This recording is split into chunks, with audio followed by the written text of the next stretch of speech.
क्या स्वयं भगवान पर भी चोरी का कलंक लग सकता है? जानिए स्यमंतक मणि का वह रहस्य जिसने पूरी द्वारका में हाहाकार मचा दिया। प्राचीन भारत के पश्चिमी तट पर एक ऐसी नगरी थी जहां समुद्र की लहरें खामोशी से जमीन को चूमती थीं। यह थी स्वर्ण नगरी द्वारका। यहाँ की हवाओं में दिव्यता थी। द्वारका भगवान कृष्ण का घर था। द्वारका में सत्राजित नाम का एक कुलीन व्यक्ति रहता था। उसके पास धन की कोई कमी नहीं थी, फिर भी उसके मन की भूख शांत नहीं हुई थी। उसने ब्रह्मांड की सबसे बड़ी शक्ति सूर्य देव की घोर तपस्या शुरू की। दिन बीतते गए। सूर्य की झुलसाने वाली गर्मी में भी सत्राजित आंखें मूंद कर पूरी एकाग्रता के साथ तपस्या में लीन रहा। उसका बस एक ही लक्ष्य था, सूर्य देव के साक्षात दर्शन। और फिर एक दिन आसमान का रंग बदल गया। हवाएं रुक गईं। स्वयं भगवान सूर्य देव अपनी पूरी भव्यता के साथ सत्राजित के सामने प्रकट हुए। आंखें खोलो सत्राजित। सत्राजित, मैं तुम्हारी तपस्या से प्रसन्न हूं। मैं तुम्हें एक ऐसा उपहार दे रहा हूं जो इस पूरी पृथ्वी पर किसी के पास नहीं है। सूर्य देव ने अत्यंत तेजस्वी स्यमंतक मणि प्रकट की और अपने भक्त सत्राजित को वरदान स्वरूप सौंप दी। यह जादुई मणि हर दिन भारी मात्रा में शुद्ध सोना उत्पन्न करती थी। लेकिन इस अपार धन को देखते ही सत्राजित के मन में अहंकार आ गया और एक भयंकर लालच ने जन्म ले लिया। अहंकार से भरे सत्राजित ने उस दिव्य मणि को सीधा अपने गले में धारण कर लिया और जब वह उस चकाचौंध करने वाली मणि को पहनकर द्वारका नगरी पहुंचा तो लोगों को लगा जैसे स्वयं सूर्य देव धरती पर उतर आए हों। उसकी मणि की लाल चमक राजमहल के गलियारों तक पहुंच गई। यह कोई साधारण रोशनी नहीं थी, बल्कि लालच की आग थी। जब भगवान कृष्ण को इस शक्तिशाली मणि के बारे में पता चला तो उन्होंने सत्राजित को बुलाया। अहंकार में डूबा सत्राजित भारी कदमों से आगे बढ़ा। वह राजसभा में पहुंचा, जहां भगवान कृष्ण विराजमान थे। सत्राजित, इस मणि की शक्ति का उपयोग किसी एक के लिए नहीं, बल्कि पूरे राज्य के कल्याण के लिए होना चाहिए। इसे राजा उग्रसेन को सौंप दो। यह सुनकर सत्राजित का चेहरा क्रोध से लाल हो गया। उसे लगा कि भगवान उसकी संपत्ति छीनना चाहते हैं। नहीं प्रभु, यह मेरी तपस्या का फल है। मैं इसे नहीं दूंगा। लालच में अंधे सत्राजित ने साफ इनकार कर दिया और सभा से बाहर निकल गया। अहंकारी सत्राजित ने भगवान की बात ठुकरा दी। उसने वह मणि अपने भाई प्रसेन को दे दी। एक दिन प्रसेन उस चमचमाती मणि को पहनकर घने जंगल में शिकार के लिए निकला, जहां एक खूंखार शेर ने उस पर अचानक हमला कर दिया। प्रसेन खुद को बचा नहीं सका और शेर ने उसे मार गिराया।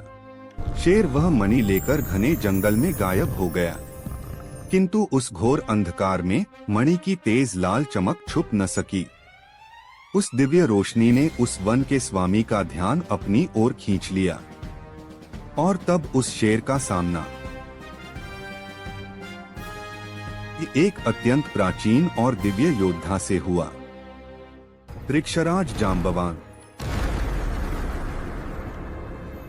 भगवान राम के परम भक्त जांबवान ने उस शेर का वध कर दिया और वह उस चमचमाती स्यमंतक मणि को लेकर अपनी रहस्यमयी गुफा में चले गए। दूसरी ओर द्वारका नगरी में प्रसेन के वापस न लौटने पर हाहाकार मच गया। अपने भाई प्रसेन के न लौटने पर सत्राजित का दुख जल्द ही मणि खोने के शक में बदल गया। उसे याद आया कि कैसे भगवान कृष्ण ने उस मणि को द्वारका के खजाने में रखने की सलाह दी थी। उसका शक अब एक झूठे यकीन में बदल गया। अपने खोए हुए भाई के शोक और मणि के लोभ में सत्राजित का हृदय कठोर हो गया। उसने अब चुप न रहने का और भगवान को दोषी ठहराने का कठोर निश्चय कर लिया। लालची सत्राजित ने यह झूठी अफवाह फैला दी कि भगवान कृष्ण ने स्यमंतक मणि के लालच में प्रसेन की हत्या कर दी है। इस प्रकार भगवान पर एक झूठा कलंक लग गया। जब यह निंदा भगवान तक पहुंची तो उन्होंने महसूस किया कि झूठ का यह जहर उनके अपनों को ही नष्ट कर देगा। इसलिए सत्य को प्रमाणित करने और अपने नाम को बेदाग करने के लिए उन्होंने स्वयं इस रहस्य को सुलझाने का निर्णय लिया। सत्य को प्रमाणित करने और अपने नाम को बेदाग करने के लिए भगवान श्री कृष्ण ने स्वयं उस रहस्य को सुलझाने का निर्णय लिया। वह अकेले ही उस घोर अंधकारमय वन की ओर निकल पड़े। द्वारका की चकाचौंध से दूर भगवान उस भयानक और जादुई वन में गहराई तक उतरते चले गए। जंगल के मध्य में उन्हें प्रसेन और उसके घोड़े के अवशेष मिले। वह स्थान किसी भयानक संघर्ष की गवाही दे रहा था। वहां के दृश्यों को देखकर भगवान समझ गए कि प्रसेन की हत्या किसी शेर ने की है, न कि किसी इंसान ने। उन्हें अब उस शेर का पीछा करना था। उन विशाल पंजों के निशानों का पीछा करते हुए भगवान एक घोर अंधकारमयी पर्वत गुफा के द्वार पर पहुंचे। बिना किसी भय के वह उस गुफा के भीतर चले गए। अंदर घोर अंधकार था, जिसे केवल एक लाल दिव्य प्रकाश चीर रहा था। गुफा की गहराई में पहुंचकर उन्होंने एक अत्यंत आश्चर्यजनक दृश्य देखा। स्यमंतक मणि, जिसके लिए इतना रक्तपात हुआ था, उससे एक नन्हा भालू खेल रहा था।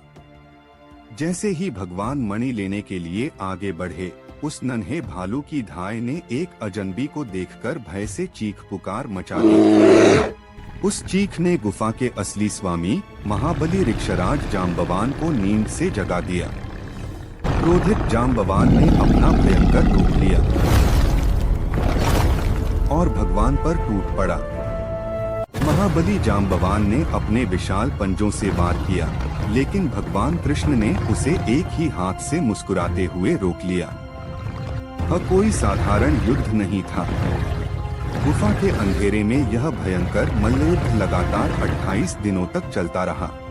28 दिनों के स्पर्श से जांबवान का भ्रम टूट गया।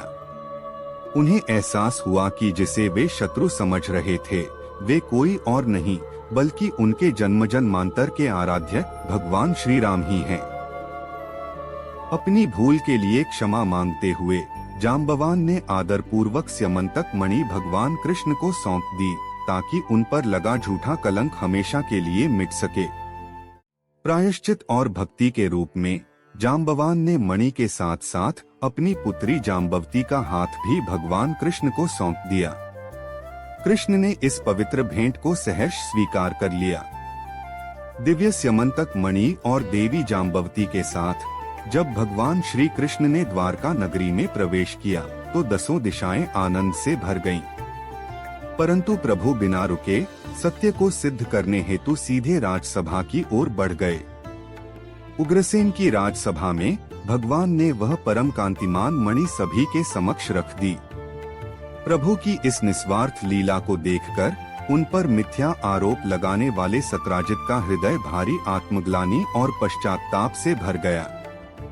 अपने घोर अपराध के प्रायश्चित स्वरूप सत्राजित ने वह मणि और अपनी परम गुणवान पुत्री देवी सत्यभामा भगवान कृष्ण के श्री चरणों में समर्पित कर दी। प्रभु ने सत्यभामा का वरण किया, परंतु वह लौकिक मणि सत्राजित को ही लौटाकर अपनी पूर्ण निष्कामता का दर्शन कराया।